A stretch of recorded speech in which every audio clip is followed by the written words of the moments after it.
a la lectura que con motivo del 23 de abril, Día Mundial del Libro, a nivel internacional, esta iniciativa de la UNESCO, que a los bibliotecarios y a los lectores complace tanto, se está realizando desde diferentes espacios en la Universidad de Guadalajara.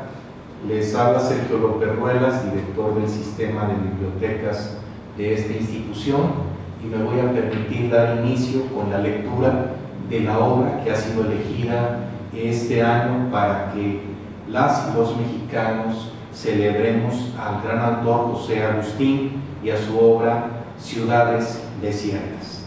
Muchas gracias por ser lectores. Susana paseaba por Insurgentes cuando encontró a Gustavo Sáenz, quien le preguntó si quería ir a un programa de escritores en Estados Unidos. Susana ni lo pensó. Dijo que sí al instante. Sáenz tenía prisa y le pidió que anotara su número de teléfono. Susana regresó corriendo al departamento. Tenía ganas de contárselo a su marido, pero cuando llegó, Eligio se había ido a una grabación de la Hora Nacional, que para él era caer en lo más bajo. Ya llegaría a medianoche, derechito al refrigerador para, según él, limpiar con una cerveza los malos aires que le imaginaba. Después la buscaría con los ojos brillantes, o peor aún, vendría con un grupo de amigos actores cargados de cervezas y se pondrían a beber y a platicar a gritos, haciéndose chistes elaboradísimos. Lo debido era esperar, y eso hizo, pero la situación no le gustaba. Tenía la incómoda sensación de que algo no era como debía ser. Cuando oscureció, Susana no se levantó a encender la luz y de pronto supo con absoluta certeza que se iría sola a Estados Unidos y que no le diría nada a Eligio. Se descubrió llena de energía, con ganas de hacer cosas. Era una auténtica liberación. ¿Quién sabe cómo se había ido cubriendo de veladuras finísimas, casi imperceptibles, que la fueron aislando de la realidad? Se había ido momificando. Bueno, no textualmente, pero le gustaba la idea de salir de capas y capas de vendajes. Puso la Arpelioni, que siempre la aligeraba. Al día siguiente, la secretaria del agregado cultural le detalló en qué consistía el proyecto. El programa de escritores de la Universidad de Arcadia cada año invitaba a destacados poetas, prosistas y dramaturgos de más de 20 países a que, durante 4 meses, de agosto a diciembre, participaran en los eventos y actividades, sesiones de trabajo y un taller de traducción. El Departamento de Estado proporcionaba $1,400 al mes y el programa la última mensualidad. Tendría alojamiento, mucho tiempo para escribir y, por si fuera poco, un cupón de 10 kilos de exceso de equipaje para que regresara con libros. Eligio no se dio cuenta de nada y a Susana se le fue borrando. Se le iba con la uniformidad en un teléfono automático y pronto logró acomodarlo muy bien en un compartimiento interior. Susana entonces se dedicó a los preparativos: pasaporte, visa, boleto para viajar vía American Airlines a Chicago y por Osnak Airlines a Little Rapids. En el mapa de la biblioteca Benjamin Franklin no apreciaba la ciudad de Arcadia. Pidió otros y finalmente la descubrió. Un puntito a 40 kilómetros de Little Rapids, que a su vez se hallaba relativamente cerca de Chicago.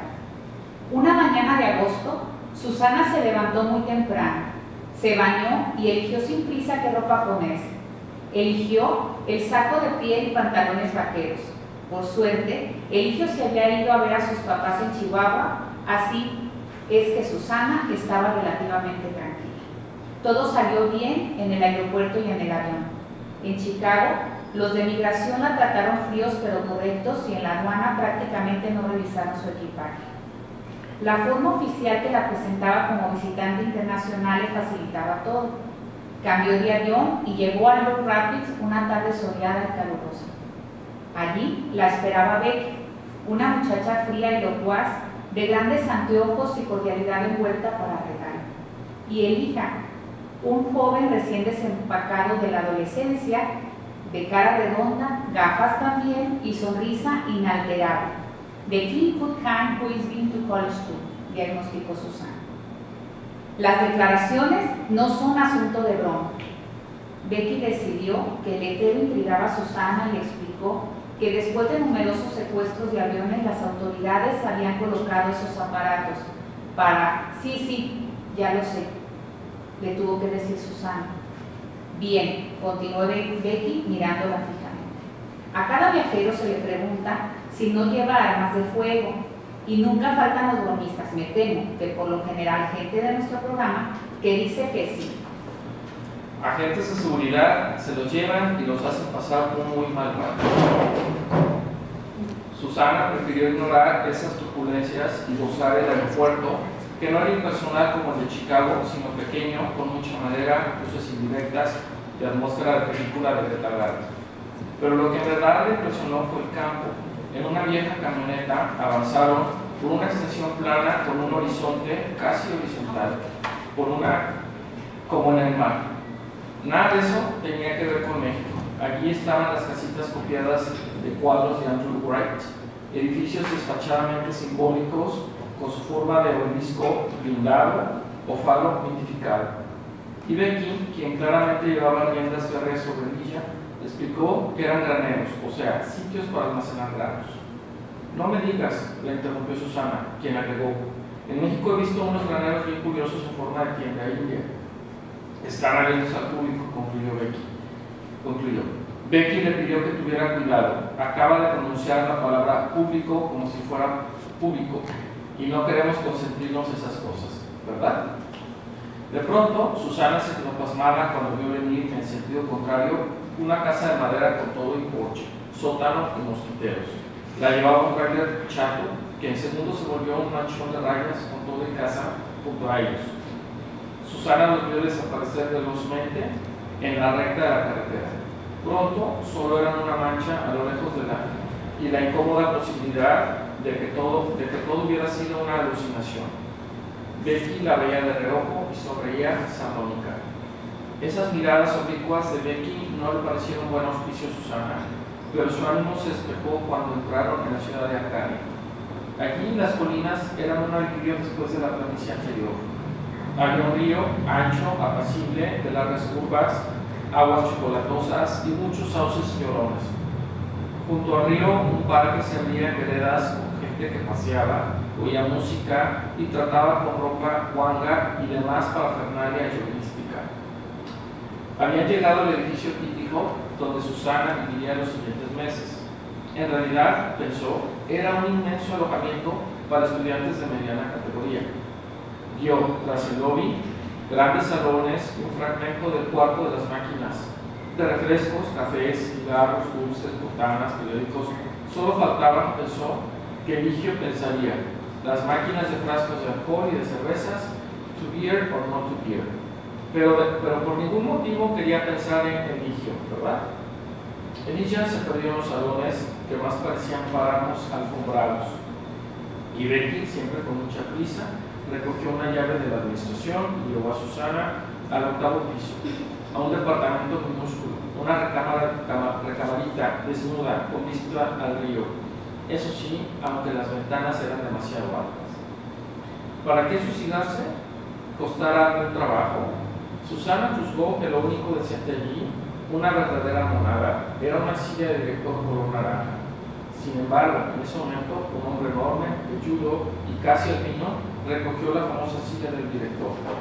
Por un error,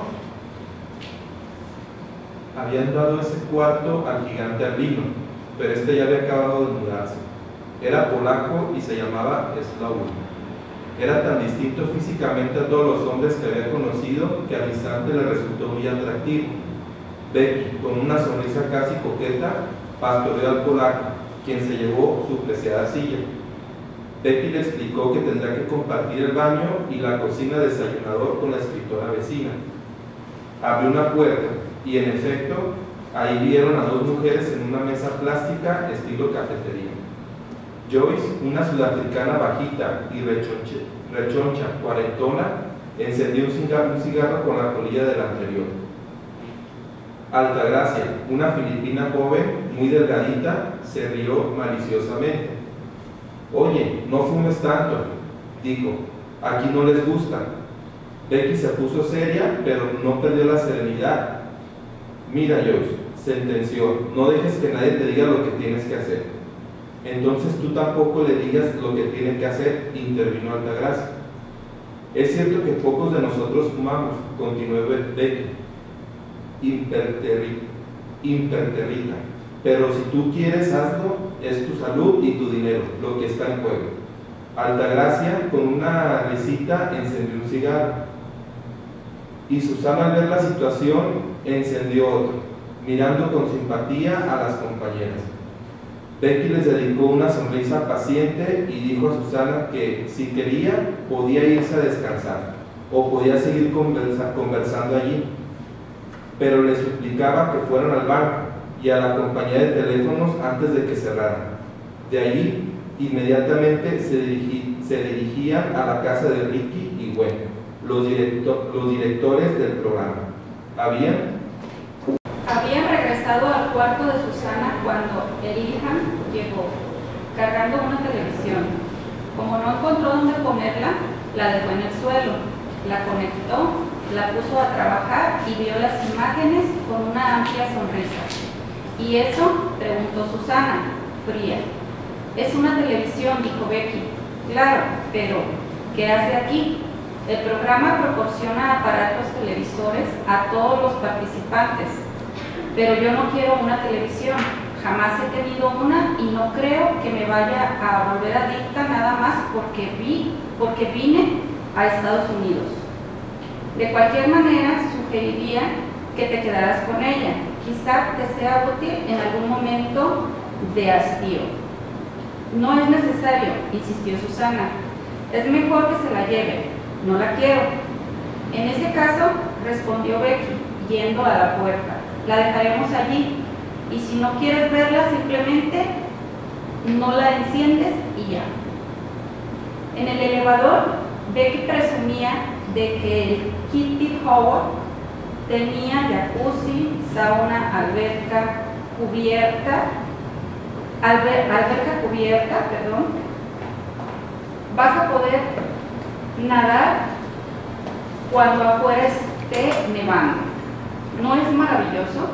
También había squash, billar o ping pong y pequeños cubículos donde leer y escribir si no querías hacerlo en el departamento». «Muy conveniente», comentó Susana, pensando aún que esta televisión se había quedado encendida. En su cuarto también había dos bibliotecas, una con revistas de todo el mundo naturalmente y otra con libros, bueno, no muchos, pero a la mano en caso de emergencia. En caso de emergencia, el Kid Howard era legendario. No solo se habían hospedado ahí todos o casi los participantes del programa, sino también las grandes superestrellas que daban charlas y conferencias, gente de la estatura del Saul Bellow, que ganó el premio Nobel, y sí, ya sé quién es Bellow, interrumpió Susana. Susana se llevaría sorpresas más que agradables, gente maravillosa con la que sería un privilegio conversar y muy útil conocer para obtener publicaciones o traducciones en el país, porque no queremos subestimar la potencialidad de un mercado como el de Estados Unidos, ¿verdad? Recogieron al polaco Slavoj, quien nos acompañaría. ¿A qué vamos a la compañía telefónica?, preguntó Susana. Al programa Cuesta conveniente, de hecho indispensable, que cada participante disponga de un aparato telefónico en su departamento. y no es conveniente también, incluso indispensable, consultar previamente a los participantes si quieren o no tener teléfono. De ninguna manera, todo el mundo quiere un teléfono. Hasta ese momento nadie se había quejado. Se trataba de una medida funcional y adecuada. Naturalmente, dijo Susana, el programa paga el servicio telefónico. Pues no, cada escritor tramitaba su propia línea y hacía sus pagos mensuales. Pero el servicio telefónico de Estados Unidos era magnífico y ese mismo día ella recibiría su aparato. Solo tendría que enchufarlo en la conexión ya existente en su departamento y listo. Era igualmente eficiente el servicio telefónico en su país. De ninguna manera, el polaco parecía ausente a todo y solo en ocasiones miraba a Susana cuando nuevamente circulaba en la camioneta entre casas que a Susana le hacía recordar la infinidad de películas estadounidenses que había visto en su vida. Las casas tenían pequeños prados sin bardas en el frente y una mínima cerca que dividía los terrenos, con su jardín en la parte trasera que ellos denominaban traspatio. Eran de madera, con porche, techo de 2 aguas, sótano que se hacía presente a través de ventanillas al ras del piso y mosquiteros en todas partes, aunque después Susana solo alcanzó a ver algunos moscos que eran demasiado grandes, tapones y sumamente estúpidos, pues se les podía ahuyentar a soplidos. Antes de entrar en el First National Bank de Arcadia, Becky les hizo entrega de 2 sobres tamaño oficio con los primeros cheques, los cuales no debían doblar por ningún motivo, pues así lo requería la computadora del banco. Un empleado los saludó radiante, llamándolos o inventándolos por su nombre de pila. En su caso, un botón decía Doble Yes. ¿Qué es eso de Doble Yes?, preguntó Susana.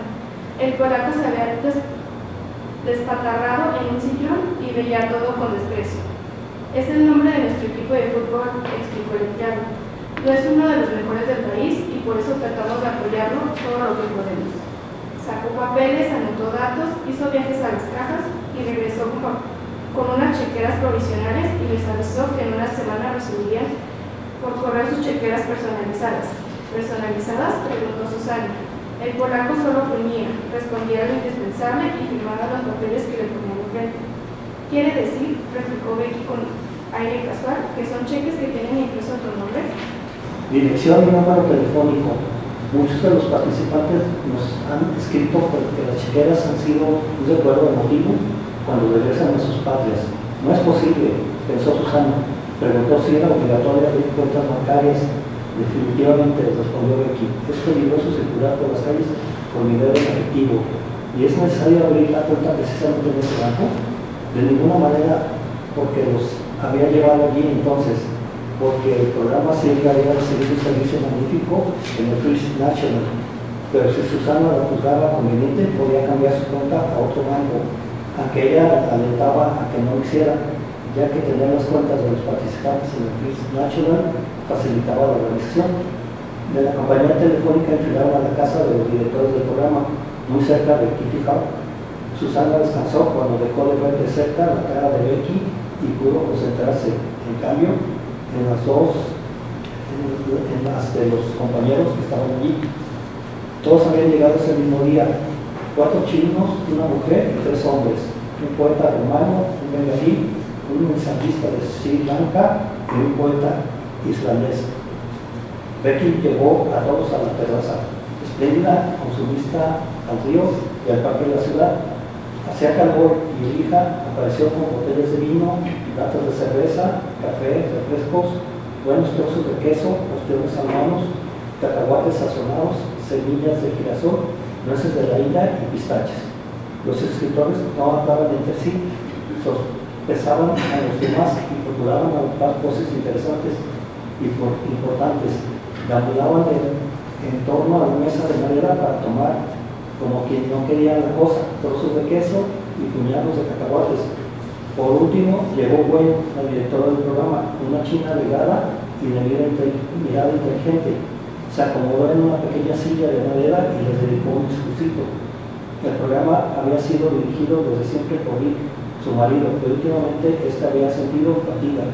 Después de todo, ya casi cumplía 80 años y Gwen fue nombrada directora. Gwen también era extranjera y comprendía la distinta sucesión de shows a los que se enfrentan los participantes. El show de hallarse en otro país, el de alternar con gente hipersensible de otras latitudes, el de escribir en condiciones diferentes, el de enfrentarse a monstruos sagrados de la literatura que eran invitados a disertar en el programa. Y por último, pero no al final, el shock de vivir tantos shock juntos. El polaco Sławomir todo el tiempo estuvo cerca de Susana y ella vio que se trataba de un hombre terriblemente introvertido que solo emitía monosílabos y gruñidos cuando le dirigían la palabra. Jamás respondía cuando tarde o temprano le preguntaban por la situación de su país. Susana sintió cierta ternura al pensar que ese hombre vivía a fondo en el fondo del prototipo de poeta maldito, el último hijo de Jaromír, a juzgar por la manera como empezó a beber después de que Gwen se instaló en la sala para tomar copas. Los escritores comenzaron a animarse, sobre todo cuando hizo su aparición, sin que lo invitaran el poeta egipcio, él. El primero en llegar hablaba estertóricamente, daba palmadas, golpeaba las mesas, reía carcajadas, contaba chistes y disertaba, desde una posición claramente oficialista sobre la situación política en el cercano oriente. Susana lo calificó como la peste del grupo, el máximo burócrata del espíritu y el estúpido de quien había que oír.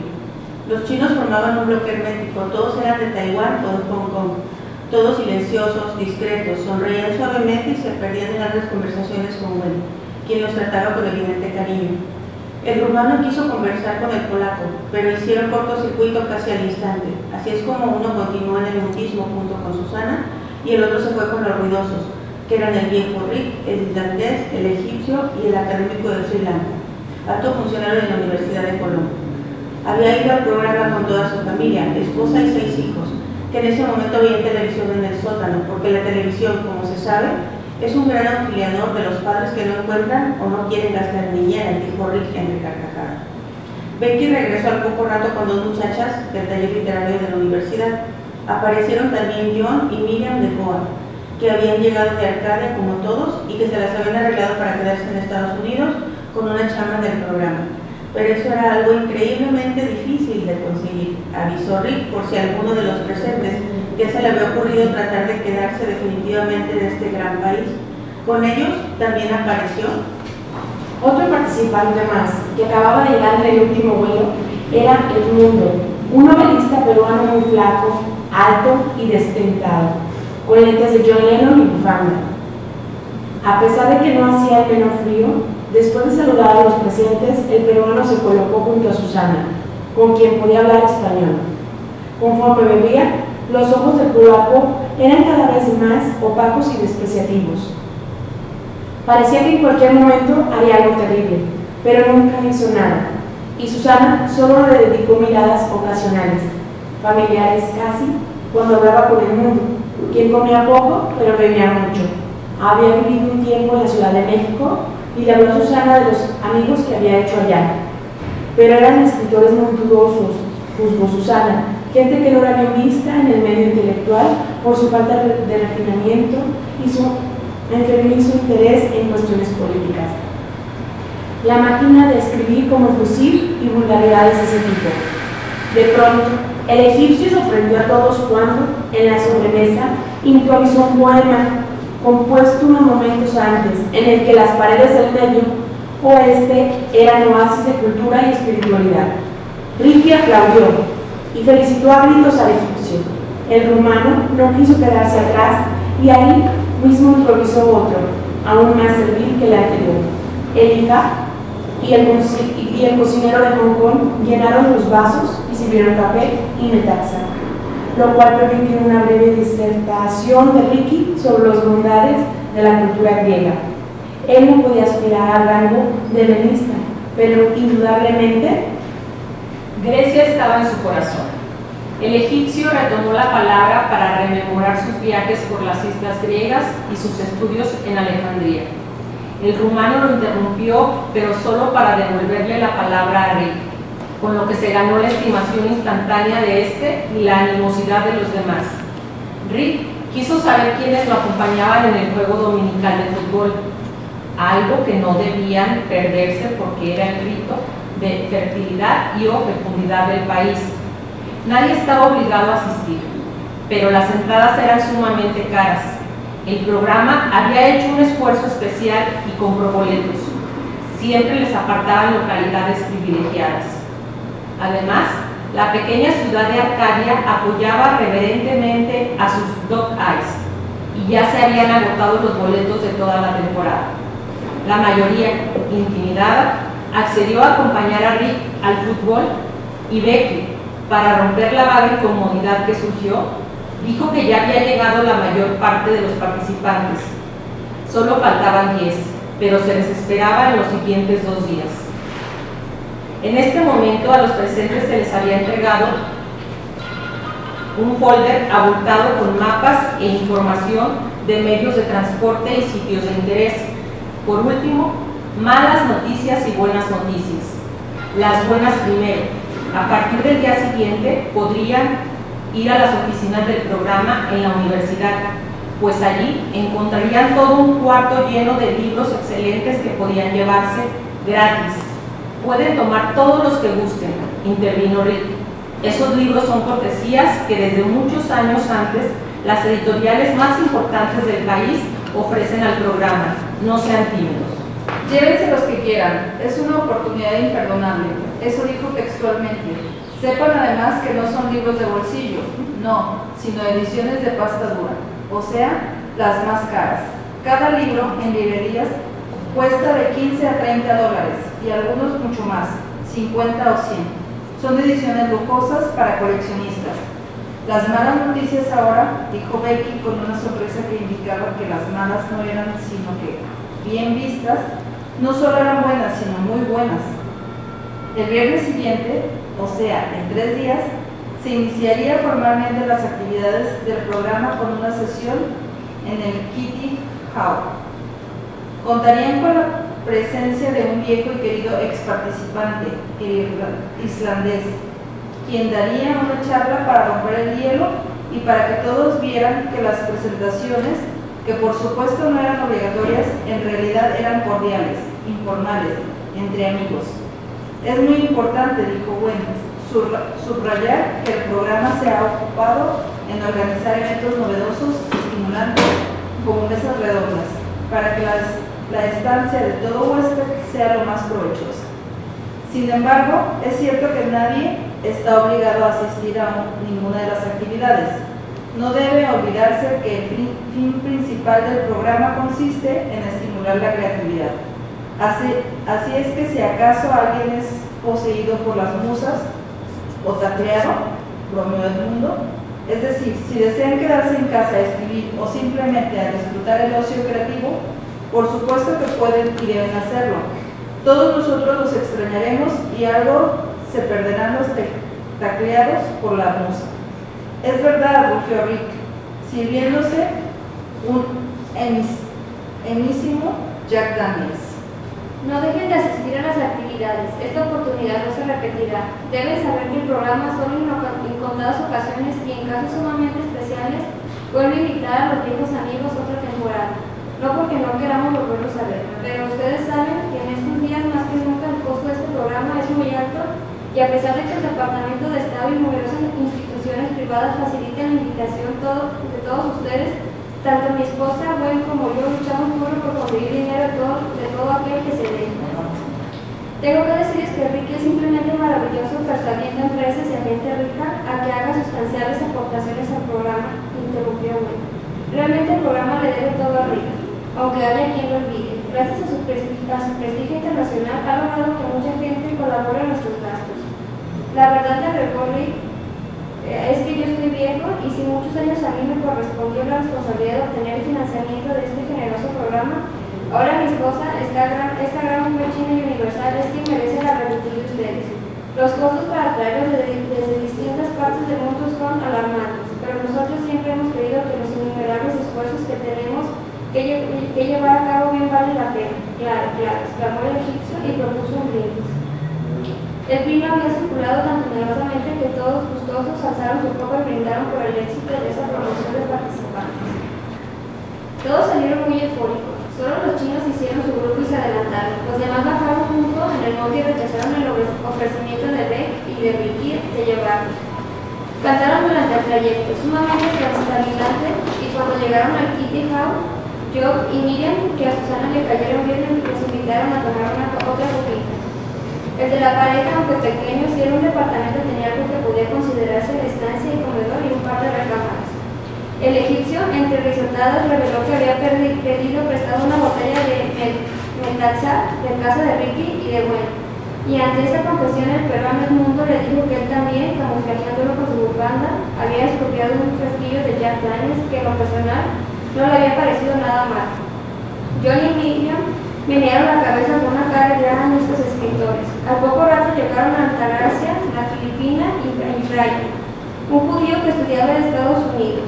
Ellos con el egipcio habían sido los primeros en llegar y Altagracia le pasó información. Un club nada malo en la unión de los estudiantes. Ese estado era muy puritano y en la ciudad no había cines ni tiendas pornográficas, pero sí en Little Rock.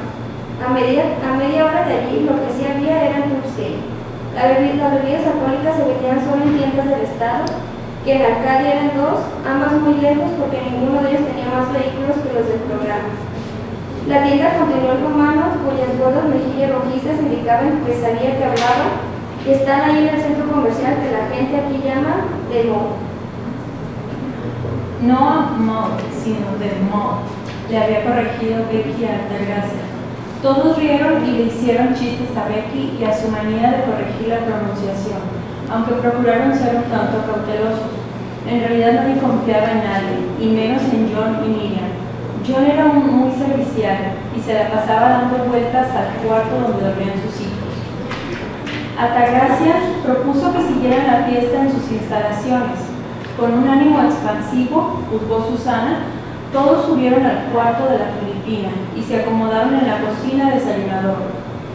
Altagracia dijo que ella no se quedaba esperando a que el bebé ese Elijah o Becky le transportara. Ella se salía a la avenida y pedía aventones o tomaba el autobús. Pasaba cada media hora. Y así había conocido esa ciudadcita. No hay nada, decía. Dicen que aquí todos son escritores, que se llama Arcadia porque en verdad no es una Arcadia, sino la Arcadia. Pero la verdad era que los escritores locales que había conocido eran infumables y en ese caserío de veras no había nada. Más valía que se enteraran de que habían llegado a Narcolandia. Ese estado era famoso por sus mazorcas enanas e insaboras y por su mentalidad estúpida, provinciana y retrógrada. Cuando se hacen chistes sobre la gente estúpida y provinciana de Estados Unidos, siempre es gente de aquí, porque eso es lo único que hay. Estulticia, legañas mentales, piojos en las páginas e ideas reaccionarias. Lo que había de hacer era soportar las actividades del programa esos 4 meses, beber, comer y ahorrar lo más posible y salir corriendo a Nueva York. Que, como todo el mundo sabe, es donde está el buen ambiente. Todas las ciudades de Estados Unidos eran iguales a esa, y como decían los nativos, si viste una, ya viste todas. Susana escuchaba, con el polaco siempre a su lado, a Altagracia y sonreía un tanto condescendiente. La Filipina quería llamar la atención. Era muy probable que lo que escribía fuera como la gente de ese estado, pero cuando menos era una evidente provocadora y eso era algo que ella siempre apreciaba, aunque mejor de lejos. Experimentaba una embriaguez acariciante, plácida, y aunque todo lo veía con veladuras, se hallaba a gusto. No le interesaba en ese momento tratar de conocer bien a sus compañeros y deliberadamente se dejaba llevar por la superficialidad, sin pensar en nada. El polaco bebía sin decir una palabra. El judío Brian la miraba oscuramente y Altagracia avisaba que había conseguido marihuana. ¿Querían una coca? Después de todo estaban en el Kitty Hawk, ¿no? A volar entonces. El poeta rumano dijo que le dolía la cabeza y el académico de Colombo también se retiró, pero los demás, en especial Edmundo, se entusiasmaron. Susana, por su parte, dio unas cuantas fumadas al maltrecho cigarro que le pasaron. Me querían meter cada joint en $10. ¡Qué atraco!, decía Altagracia, sin dejar de dar traguitos de vino. Susana observó que la marihuana introvirtió a varios de ellos, que Altagracia llevó una grabadora portátil y quitó la heroica para poner ya de John Coltrane, y después apagó la luz. La habitación solo quedó iluminada por la luz que venía de la calle. varios pisos abajo. La filipina fue con el polaco. Vamos a bailar, dijo. Y esta, a la vista de todos, sin advertencia previa, le metió la mano bajo la blusa. Susana no podía apartar la vista de la sesión de caricias que tuvo lugar entre Altagracia y el polaco ante su misma nariz. De pronto se dio cuenta de que Edmundo la veía intensamente. Ella sonrió y el peruano le devolvió la sonrisa, con los huecos de su incisivo, y se dirigió hacia Susana, pero se detuvo cuando vio que el egipcio ya estaba con ella. Susana se largó de allí al instante, pero no fue a dar con Edmundo. Qué bueno, porque le daba mucha risa que estuvieran tan chimuelos, sino con el judío Brian, quien en el acto le pasó el brazo sobre los hombros. Susana trató de observarlo, un rostro lunar, muy blanco, de amplias entradas en el cráneo, bigote delgado, cortado escrupulosamente y expresión un tanto cínica. Quiso hablar con él, pero allí no se hablaba, era un acuerdo táctico, allí se estaba en silencio, con naturalidad y desinhibiciones, sin sobrevalorar ni subestimar lo que ocurría. Lo más normal era ir al cuarto de Brian. Al entrar se besaron largamente y no puede ser un tanto perturbador para Susana el aliento alcohólico en la boca del judío. Acariciándose con suavidad llegaron a la cama. Se quitaron la ropa entre torpezas ebrias y risitas juguetones.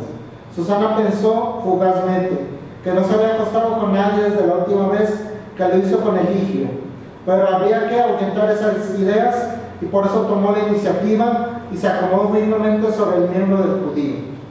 ¿Quién eres?, preguntó este cuando despertó al día siguiente y vio que junto a él Susana despertaba. Soy Susana, respondió ella, pero le resultó difícil porque se hallaba años luz de su cuerpo, viendo con un larguísimo telescopio al revés. ¿Y qué haces aquí?, volvió a preguntar el judío. Era hostilidad lo que leía en su rostro. Susana se sobresaltó. Eso es lo que yo me pregunto, respondió un poco tensa.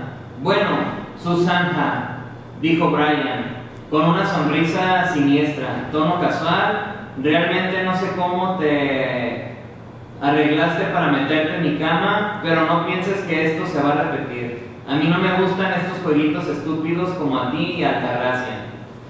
¿Cómo que no sabes cómo vine a dar aquí?, replicó Susana, pasmada. Tú me invitaste, tú me trajiste y yo acepté. Realmente no sé por qué acepté.